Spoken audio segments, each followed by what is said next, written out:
प्रत्यास्थ तथा स्थूल पदार्थों के गुण पढ़े जा रहे हैं भाई साहब। बहुत से प्रश्न हम देख चुके हैं। आगे जो भी इससे प्रश्न संबंधित बन रहे हैं वो हम देखे जा रहे हैं, है ना। तो आप ज़रूर इनका अभ्यास करते रहें, इनको पढ़ते रहें, इनका बेसिक फॉर्मूले क्लियर रखें। बेसिक थ्योरी नहीं पढ़ी हो तो पढ़ लें, ताकि आपको क्वेश्चन करने में एकदम आसानी हो। ठीक है साहब, शुरू करें। पहले आप प्रयास करेंगे, फिर नहीं होता है तो आप सॉल्यूशन देखेंगे। ठीक है, ओके। तीन विभिन्न पदार्थों के तारों का विकृति व प्रतिबल वक्र आपको दिया गया है। P, Q व R उन तारों की प्रत्यास्थता सीमाएं हैं। तो चित्र से ज्ञात होता है, बताओ सब क्या ज्ञात होता है, आपको दिमाग लगाना है थोड़ा सा इसमें। ए कह रहा है कि तार P प्रत्यास्थता सीमा अधिकतम है, बी में तार Q की प्रत्यास्थता सीमा अधिकतम है, सी में R का तनन सामर्थ्य अधिकतम है, या डी में उपरोक्त में से कोई सत्य नहीं है। तो ऐसे ग्राफ वाले क्वेश्चन कैसे करोगे, है एकदम इजी, है ना। हो गया होगा। देखो साहब, प्रत्यास्थता सीमाएं आपको दी गई हैं, तो आपने प्रत्यास्थता का फॉर्मूला पढ़ा है ना। क्या पढ़ा था, प्रतिबल बटा विकृति, है ना। तो फॉर्मूला आप जैसे मैं यहाँ पे यहीं पे कर देता हूँ, प्रतिबल बटा विकृति। ठीक है साहब, ये तो पढ़ रखा है ना, इतना आपको ध्यान है। अब इसमें क्या होता है साहब, देखो इसमें आप यूँ करो कि जैसे विकृति पे आप कोई एक वैल्यू मान लो, है ना। जैसे ये ग्राफ है, तो ग्राफ आपने देखा होगा, है ना। ग्राफ देखा है, इसमें क्या होता है, जैसे यहाँ यूँ आगे जाते जा रहे, रीडिंग बढ़ती जा रही है ना, 1 2 3 4, यहाँ पे भी 1 2 3 4 5 ऐसे, है ना। तो ग्राफ में ऐसे बढ़ता जा रहा है। तो यहाँ पे आप क्या करो, मान लो कि विकृति को हमने कोई एक निश्चित मान पे मान लिया है ना, कि विकृति का पॉइंट यहाँ पे है। जैसे ये मान लो कि विकृति यहाँ पे 3 पॉइंट मान लिया है ना। तो यहाँ पे हमने क्या किया, फिर 1 मिनट, हाँ, यहाँ पे जैसे हमने विकृति फिक्स मान ली इस पॉइंट पे, तो फिर यहाँ क्या करेंगे, हम यहाँ से एक सीधी रेखा खींचेंगे। खींची। अब देखो साहब, विकृति तो तीनों के लिए, पी क्यू और आर तीनों के लिए अपने विकृति तो क्या ली, सेम ली, है ना। अब इसके लिए प्रतिबल की वैल्यू सबके लिए क्या आएगी, अलग अलग आएगी, है ना। तो यहाँ से आप क्या करोगे, लंब डालोगे, यानी कि सीधा सीधा नीचे देखोगे, तो प्रतिबल पी के लिए प्रतिबल की वैल्यू कितनी आई, ये इतनी सी, है ना। फिर आप देखो साहब, क्यू के लिए लंब डालो, ये पॉइंट यहाँ से डालना, है ना, जहाँ से ये टच हो रहा है वहाँ से। तो क्यू के लिए कितनी आई, ये इतनी, है ना। फिर आर के लिए लंब डालो, ये डाला हमने, है ना। तो क्यू, पी क्यू, और अब आर के लिए, तो आर के लिए कितनी आई साहब, आर के लिए आई ये इतनी। तो आप देख के ही स्पष्ट रूप से बता सकते हैं कि सबसे ज़्यादा प्रतिबल की वैल्यू किसके लिए आ रही है, पी या क्यू या आर, आर के लिए आ रही है ना। उससे कम क्यू के लिए और उससे कम पी के लिए। तो इसका मतलब प्रतिबल की वैल्यू सबसे ज़्यादा किसके लिए आ रही है, आर के लिए, है ना। इसका मतलब प्रतिबल बटा विकृति के फॉर्मूले से विकृति सभी की समान है। तो जिसका प्रतिबल जितना ज़्यादा होगा, प्रत्यास्थ सीमाएं भी उसकी उतनी ज़्यादा होगी, यानी कि प्रत्यास्थता आर की सबसे ज़्यादा होगी, यानी कि ये ओ आर जो आपको दर्शाया है उसकी सबसे ज़्यादा होगी, और ओ पी वाले की प्रत्यास्थता सबसे कम होगी, न्यूनतम होगी, है ना। तो अब आपके कथन देखो साहब, क्या कह रहे हैं कि P की प्रत्यास्थता अधिकतम है, नहीं, गलत, है ना। P की तो सबसे न्यूनतम है, R की प्रत्यास्थता सबसे अधिक है। तो Q की अधिकतम है, नहीं, गलत, सबसे अधिकतम तो किसकी है, R की। लेकिन यहाँ पे आप देखो R के लिए क्या दे रखा है इन्होंने, तनन सामर्थ्य अधिकतम, नहीं, हम बात किसकी कर रहे हैं, प्रत्यास्थता की, है ना। तो ये भी काम नहीं आया। तो बचा क्या, उपरोक्त में से कोई कथन सत्य नहीं है ना। यहाँ पे अगर आपको ये देता कि R की प्रत्यास्थता अधिकतम है, तो हमारी बात सत्य होती। समझ में आया ग्राफ से कैसे किया, है ना। विकृति, प्रतिबल बटा विकृति होता है, तो विकृति एक पॉइंट पे सेम ले ली, वहाँ से ऐसे लाइन खींच देंगे, फिर नीचे आप ऐसे तीनों पे लंब ऐसे पॉइंट जहाँ मिल रहे हैं वहाँ से खींचेंगे। तो सबसे ज़्यादा प्रतिबल की वैल्यू किसके लिए मिली हमको, ये आर के लिए, ये, है ना। तो इसका मतलब सबसे ज़्यादा प्रत्यास्थता किसकी हुई, आर वाले की सबसे अधिक हुई। ओके, आगे बढ़े साहब। देखो ऐसा ही और थोड़ा सा अच्छा क्वेश्चन और देखो, समान पदार्थ से बने 4 तारों के लिए भार व लंबाई में वृद्धि के बीच में आपको ग्राफ दिया गया है। सबसे मोटे तार को किस रेखा से निरूपित किया गया है? भार और लंबाई है ना, यहाँ पे प्रसार लिखा है, लंबाई लिखा है, बात एक ही है, आप ये समझ सकते हैं। तो आपको भार और लंबाई में आपको ग्राफ दे रखा है, तो आपको ये बताना है कि सबसे मोटा वाला तार कौन सा है। तो सीधी सी बात है, इतना तो आपने जनरल नॉलेज है, देखा है आपने कि सबसे मोटा आदमी कौन, तो जिसका भार ज़्यादा है ना, तो जिसका ज़्यादा भार वो ज़्यादा मोटा।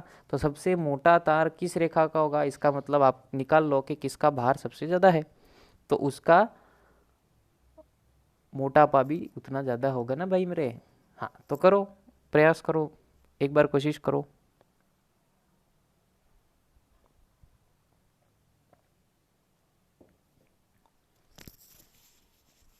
हो गया होगा। देखो साहब, अब यहाँ पे भी वही करेंगे, पर यहाँ पे अब हम देखो क्या करते हैं, प्रसार यानी कि लंबाई, लंबाई जैसे ये आपके देख सकते हो यहाँ पे बढ़ रही है, 1 2 3 4 5 ऐसे, ठीक है।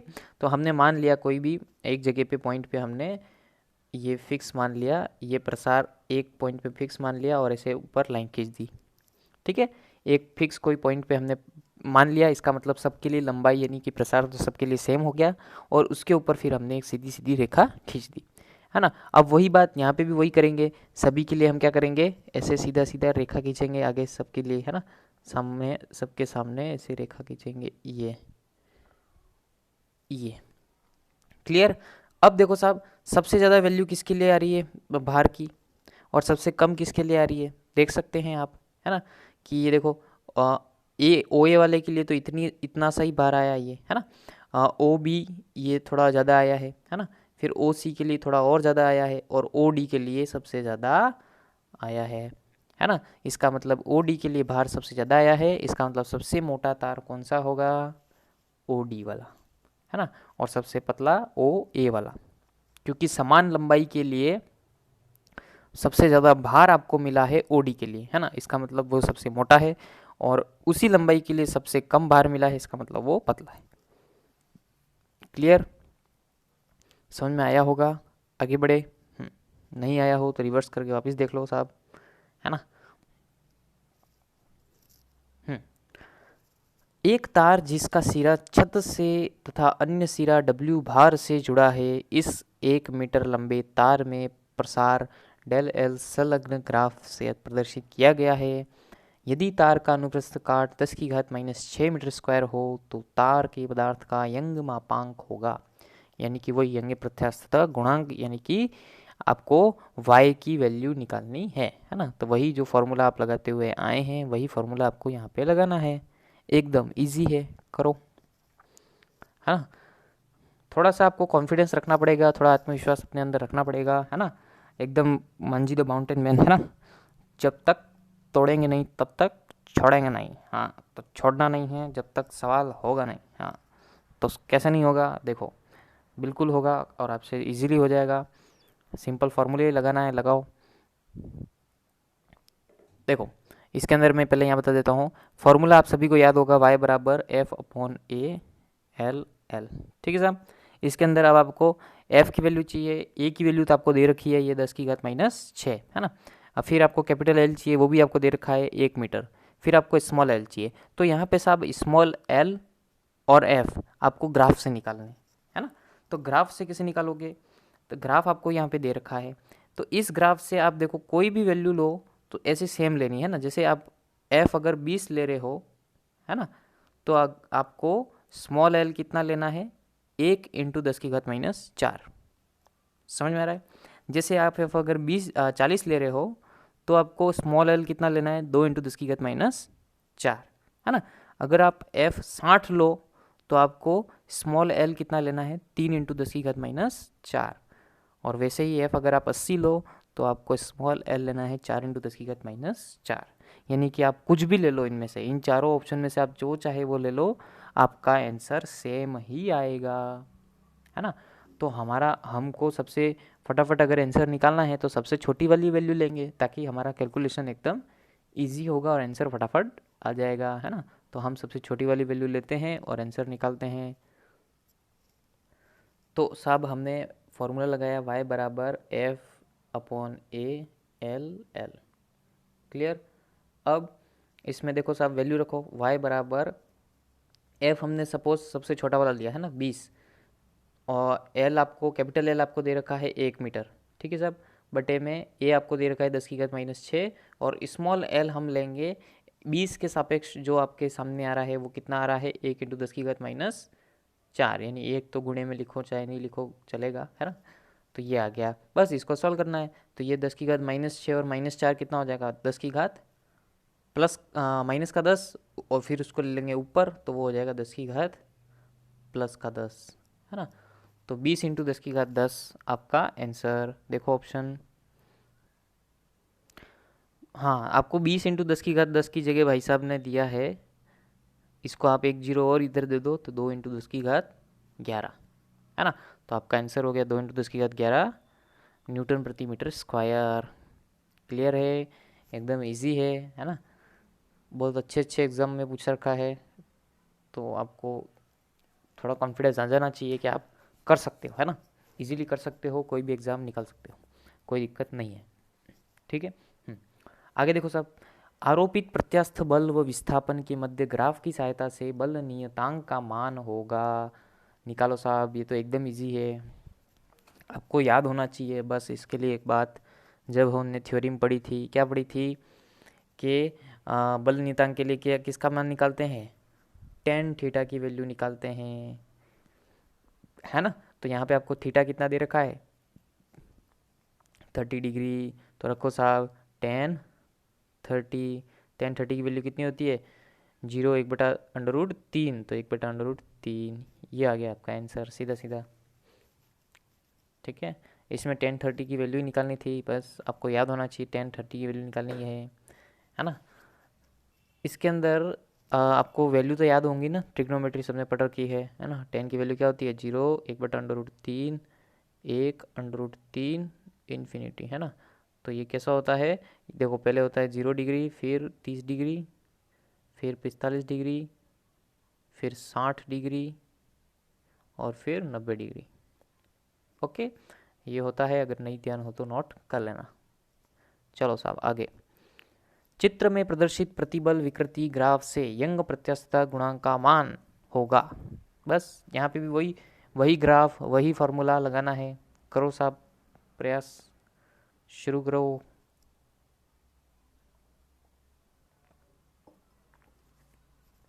हो गया, चलो अच्छी बात है। देखो कुछ नहीं करना है, यहाँ पे भी आपको वही लेना है कि एज जैसे कोई भी आप कोई भी एक प्रतिबल ले लो, जैसे हमने 4 लिया है ना, तो 4 लिया तो उस पर विकृति कितनी आ रही है, तो उस पर ये ऐसे लाइन खींचो नीचे, कितनी आ रही है 2, है ना। जैसे हमने प्रतिबल ले लिया 8, तो 8 पे लाइन खींची, ये थोड़ी सी स्केल से आप व्यवस्थित खींचेंगे तो आपको सही मिल जाएगा, है ना। तो 8 पे आपको ये जहाँ पे पॉइंट टच हो रहा है वो लेना है ना, तो 8 पे आपको विकृति कितनी मिलेगी 4। क्लियर, तो वो आप पेंसिल से वो देखोगे सीधा सा आपको सामने होगा, तो आपको इजीली अच्छे से दिख जाएगा, ये टच हो रहा है तो ये सीधा ये नीचे। ओके, तो बस आप कोई भी प्रतिबल की वैल्यू ले लो, कोई भी विकृति की वैल्यू ले लो, और यंग प्रत्यास्थता गुणांक का फॉर्मूला आपको पता है, निकालो। यंग प्रत्यास्थता गुणांक का फॉर्मूला आपको पता है, क्या होता है भाई साहब, प्रतिबल बटा विकृति, है ना। तो यंग प्रत्यास्थता गुणांक निकालना है हमको, तो देखो साहब प्रतिबल हमने ले लिया सपोज 8 वाला, है ना, तो उसका है 8 × 10⁻⁷ इंटू 10⁻7 कॉस्टक में लिख रखा है ना, तो आपका ध्यान नहीं जाए तो गलती मत कर देना, ऐसा ध्यान से देखना उसको, है ना। बटा विकृति, विकृति 8 पे आएगी आपकी 4, है ना, और लास्ट में आपको दे रखा होगा इंटू 10⁻⁻4, है ना। तो ये भी भूल मत जाना, केवल 8 और 4 लेके मत बैठ जाना, है ना। कोष्टक में लिखा रहता है साइड में, तो उसका भी आपको ध्यान देना है। ओके साहब, हाँ अब बस इसको सॉल्व करो, आ जाएगा आंसर, कितना आ जाएगा 4 से 8 कट गया 2 बार, और ये आ गया आपका साहब 2 × 10⁻, ऊपर आ जाएगा तो 7 और 4 हो गया 11, 2 × 10⁻11। देखो ऑप्शन 2 × 10⁻11, ईजी है ना, कर लेंगे, आगे बढ़े।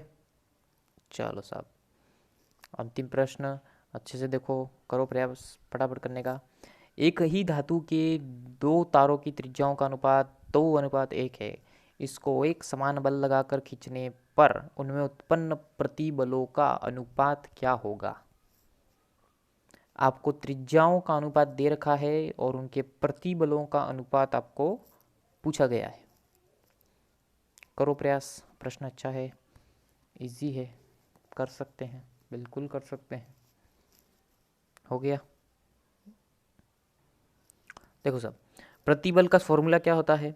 तो प्रतिबल बराबर, तो प्रतिबल को हम यहाँ मान लेते हैं, बार बार प्रतिबल नहीं मान लिख के प्रतिबल एस लिख देते हैं, ठीक है। तो एस फर्स्ट के लिए बात कर रहे थे, S1 लिख देते हैं। तो S1 बराबर, फॉर्मूला आपको पता है प्रतिबल का क्या होता है, F/A। पता है ना? इतना तो नहीं पता हो पढ़ लेना, थ्योरी बिल्कुल आपका क्लियर हो जाएगा माइंड में एकदम, है ना। तो प्रतिबल होता है आपका F/A, ठीक है। तो F क्या है? F का F बल है, F क्या करे, है ना। और A क्या होता है? पाई आर स्क्वायर। तो पाई आर स्क्वायर, और पहले वाले की त्रिज्या के लिए R1 ले लेते हैं, है ना, दूसरे के लिए R2 ले लेंगे, ठीक है। अब आपको सवाल में दे रखा है कि बल समान है ना। आपको क्वेश्चन में लिख रखा है इजीली साफ साफ कि बल समान दिए गए हैं, है ना। तो इसके लिए हम F को F1 F2 नहीं कर रहे हैं, है ना। समान बल है, इसका मतलब पहले का भी F ही रहेगा, दूसरे का भी F ही रहेगा। ओके साहब, बल समान आपको क्वेश्चन में दे रखा है। फिर S2 की बात करें तो वही F/A है, यानी कि F तो F ही रहेगा, सेम है ना, बटा पाई R2 हो जाएगा ये 1 की जगह, बस फॉर्मूला वही है ना, रिश्ता वही, सोच नहीं। देखो समीकरण 1, समीकरण 2, क्लियर। अब किसी भी समीकरणों का आप आपस में क्या कर सकते हो, भाग दे सकते हैं, तो दे दो साहब। समीकरण 1/2 कर दिया हमने, क्या आ जाएगा, S1/S2 बराबर F/पाई R1 स्क्वायर बटा F/पाई R2 स्क्वायर, क्लियर। तो क्या हो जाएगा, S1/S2 बराबर F से F कट गया, पाई से पाई कट गया, ये R2 बटे में है तो ये ऊपर, और R1 बटे में ये तो नीचे है ना। तो आपका आ जाएगा R2/R1 का होल स्क्वायर। तो दोनों पे एक साथ हमने होल स्क्वायर दे दिया। ओके साहब, अब आपको क्वेश्चन में दे रखा है, क्वेश्चन में आपको ये दे रखा है कि R1/R2 कितना है, 2:1, है ना। क्वेश्चन में आपको दे रखा है त्रिज्याओं का अनुपात 2:1 दे रखा है। तो वो R1/R2 आपको 2:1 दे रखा है। अनुपात का मतलब ये होता है कि R1/R2 कितना है, R1/R2 है आपका 2/1, है ना। लेकिन हमारे यहाँ पे कितना आ रहा है, R2/R1 आ रहा है, तो उसका उल्टा कर देते हैं, है ना। तो R1/R2 अगर 2/1 है तो R2/R1 हो जाएगा आपका 1/2, उल्टा कर दो कुल मिला के। तो हमने देखो साहब वैल्यू रखते हैं, S1/S2 बराबर R2/R1 आ रहा है, इसका मतलब उल्टा कर देते हैं तो 1/2 का होल स्क्वायर, तो कितना आ जाएगा ये 1/4, यानी कि S1/S2 आपका आ गया 1/4, क्लियर। तो कितना आ गया आपका आंसर, 1/4। देखो ऑप्शन, ये लो साहब हमारा आ गया 1/4, क्लियर है, समझ में आ गई होगी बात। नहीं आई हो रिवर्स मार के फिर देख लो साहब, बिल्कुल समझ में आ जाएगी, दिमाग में घुस जानी चाहिए बात, है ना। बस प्रैक्टिस करते रहो, प्रयास करते रहो, बिल्कुल सफलता ज़रूर मिलेगी आपको, है ना। और जीवन में कभी भी उद्देश्य रखो, बहुत अच्छी बात है, रखो, पर ऐसा उद्देश्य ना रखो कि केवल मेरा घर, मेरा गाड़ी, मेरा पैसा, मेरा ये, मेरा वो, ऐसा नहीं रखना चाहिए, है ना। क्योंकि घर, गाड़ी, पैसा ये तो कुछ वैल्यू रखता ही नहीं है ना, आज नहीं तो कल है, नहीं है कोई मतलब नहीं, है ना। तो कुछ करने का, कुछ किसी का कुछ अच्छा करने का वो उद्देश्य रखो, तो आपसे कुछ ना कुछ बड़ी सफलता ज़रूर मिलेगी, है ना। बस पढ़ते रहो, खुश रहो, मस्त रहो। धन्यवाद।